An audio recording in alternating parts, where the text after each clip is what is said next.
उस दिन पूरा स्वर्ग लोक कांप गया जब श्री हरि विष्णु ने देवर्षि नारद से कहा, नारद, तुम नहीं बल्कि मृत्यु लोक पर रहने वाला एक साधारण सा किसान मेरा सबसे बड़ा परम भक्त है। ये सुनते ही नारद मुनि के पैरों तले जमीन खिसक गई। आखिर ऐसा क्या हुआ कि साक्षात भगवान विष्णु ने एक साधारण से किसान को अपना परम भक्त बताया और 24 घंटे नारायण नारायण जपने वाले नारद मुनि का घमंड चकनाचूर कर दिया। ये कहानी उस समय की है जब नारद मुनि को अपनी असीम भक्ति पर अहंकार होने लगा था। उन्हें लगने लगा कि इस पूरे ब्रह्मांड में श्री हरि का उनसे बड़ा कोई भक्त हो ही नहीं सकता। इसी घमंड और जिज्ञासा के साथ लोक लोकांतर का चक्कर लगाते हुए वे साक्षात बैकुंठ धाम पहुंचे और अभिमानी होकर श्री हरि विष्णु से पूछ लिया, प्रभु, इस पूरे संसार में आपका सबसे बड़ा भक्त कौन है? तब भगवान विष्णु ने मुस्कुराकर उस गरीब किसान का नाम लिया। नारद मुनि का अहंकार आहत हुआ। सच्चाई जानने की बेचैनी में उन्होंने भेष बदला और धरती पर जाकर उस किसान की जासूसी करने लगे।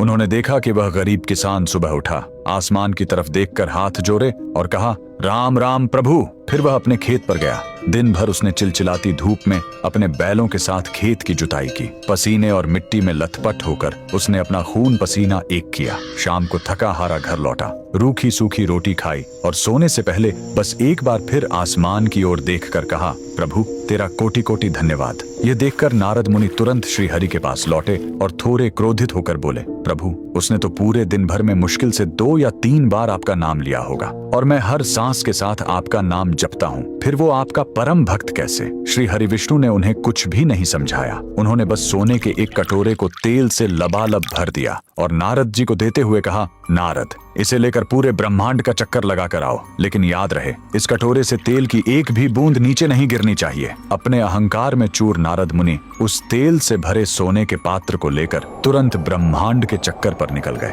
उनका पूरा ध्यान बस उस कटोरे पर था कि कहीं तेल छलक ना जाए। परिक्रमा पूरी करके वे वापस लौटे और गर्व से सीना चौड़ा करके बोले, प्रभु, देखिए, मैंने तेल की एक बूंद भी नहीं गिरने दी। तब भगवान विष्णु ने शांत स्वर में पूछा, नारद, बस इतना बताओ कि इस पूरी परिक्रमा के दौरान तुमने कितनी बार मेरा नाम लिया? नारद जी हिचकिचाते हुए बोले, प्रभु, आपने तो मुझे इस काम पर लगा दिया था, मेरा सारा ध्यान तो इस कटोरे पर था, तो मैं आपका नाम कैसे लेता? श्री हरि विष्णु मुस्कुराए और बोले, नारद, उस गरीब किसान के सिर पर भी गृहस्थी, परिवार और कर्म का ऐसा ही तेल से भरा हुआ भारी पात्र रखा है। वह दिन भर अपनी जिम्मेदारियों और कर्मों का भारी बोझ उठाता है, लेकिन फिर भी उस भयंकर संघर्ष के बीच वो मुझे याद करना नहीं भूलता। और तुम तेल के एक छोटे से पात्र के बोझ में ही अपने प्रभु को भूल गए। उसी पल देवर्षि नारद का सारा अहंकार आंसुओं में बह गया। वे समझ गए कि कर्म ही सबसे बड़ी पूजा है। उन्होंने श्री हरि विष्णु के सामने हाथ जोड़कर क्षमा मांगी। तो कमेंट्स में जय श्री हरि विष्णु